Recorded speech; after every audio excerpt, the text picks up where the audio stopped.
GVR న్యూస్కు స్వాగతం.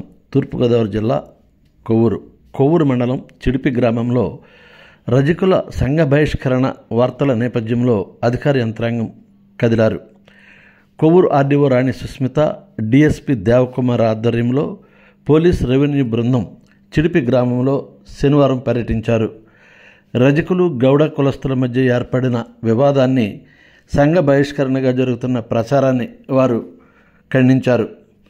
ఇరు వర్గాలను గ్రామ పంచాయతీ కార్యాలయంలో సమావేశపరిచారు. సమస్యను విన్నారు. సమస్య పరిష్కారానికి ఇరు వర్గాలను ఒప్పించారు.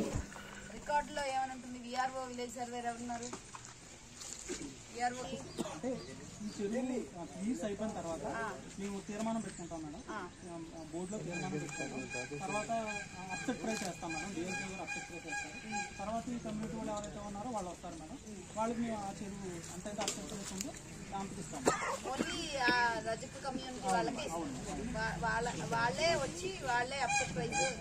తీసుకుంటారు మేడం. అంటే అది అంతకుముందు 2019 అంతకుముందు రజక కమ్యూనిటీలో 2 సొసైటీలు ఉండేవి మేడం. ఆ 2 సొసైటీలు కూడా యాక్షన్కి వచ్చేవారు మేడం. ఆ తర్వాత ఏమైందంటే 2022లో ఆ 2 సొసైటీలు కూడా మెర్జ్ అయిపోయి ఒకే సొసైటీ అయింది.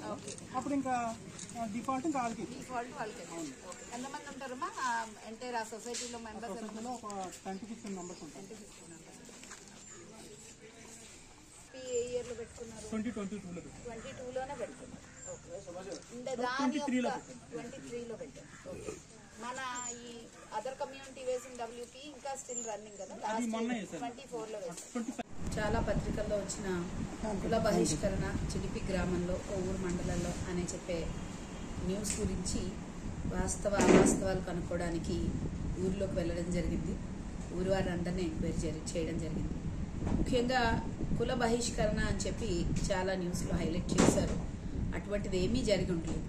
ఎందుకు అంటే కుల బహిష్కరణ ఎప్పుడవుతుంది, ఆర్ క్యాస్ట్ ఎలిగేషన్ ఎప్పుడవుతుంది అంటే ఏదైనా పబ్లిక్ ప్లేస్ లేదు అంటే బడికి, గుడికి, లేదా పబ్లిక్ హెల్త్ ఫెసిలిటీకి, వైద్యానికి, విద్యకి, ఇలాంటి చోటకి ఏ కులాన్నైనా మనం పంపించకపోతే అలాంటి ఇబ్బంది ఎదురవుతుంది. అలాంటి సిచ్యువేషన్ ఏది కూడా చిడిపి గ్రామంలో లేదు.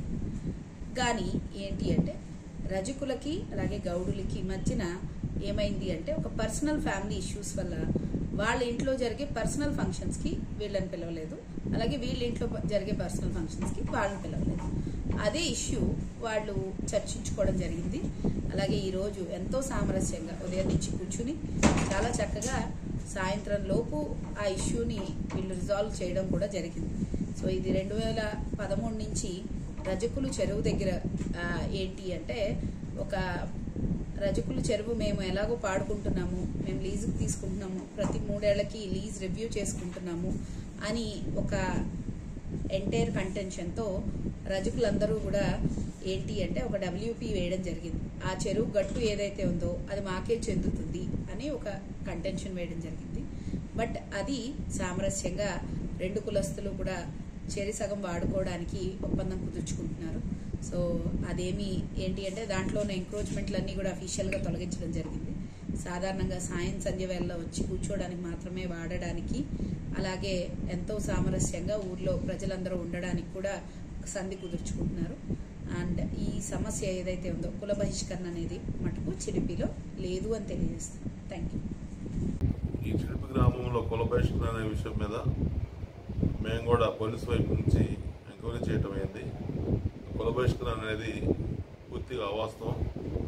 దీనివల్ల గ్రామంలో లేనిపోని అపోహలు తొలగిపోయి అందరు ప్రశాంతంగా ఉండాలని కోరుకుంటున్నాం. దీన్ని బయట నుంచి కూడా కొంతమంది ప్రవోక్ చేస్తున్నారు.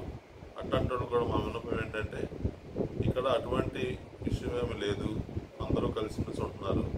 పర్సనల్ ఇష్యూస్ ఏదైనా ఉన్నప్పుడు వాళ్ళని వీళ్ళు పిలుచుకోకపోవటం, వీళ్ళని వాళ్ళు పిలుచుకోవటం ఉంది. కానీ వేరేగా ఎక్కడా కూడా పర్టికులర్గా ఒక కులాన్ని, రజకులను కానీ మరి ఎవరిని కూడా ద్వేషించడం కానీ బహిష్కరించడం కానీ లేదు. అది ఎవరు కూడా నమ్మొద్దని, గ్రామంలో కూడా ప్రశాంతమైన వాతావరణం ఉందని చెప్పి తెలియజేస్తున్నాం. ఎవరైనా బయట నుంచి వీళ్ళని రెచ్చగొట్టి వీళ్ళని ఇబ్బంది పెట్టాలని చూస్తే పోలీస్ వైపు నుంచి మేము ఐడెంటిఫై చేస్తాం. ఎవరైతే దీనికి కారకులో వాళ్ళ మీద తగు చర్య తీసుకుంటాం. గ్రామంలో శాంతి భద్రతలు కాపాడుతామని చెప్పి మేము చెప్తా ఉన్నాం. అందరూ కూడా మాకు సహకరించాల్సింది కోరుతున్నాం. Thank you.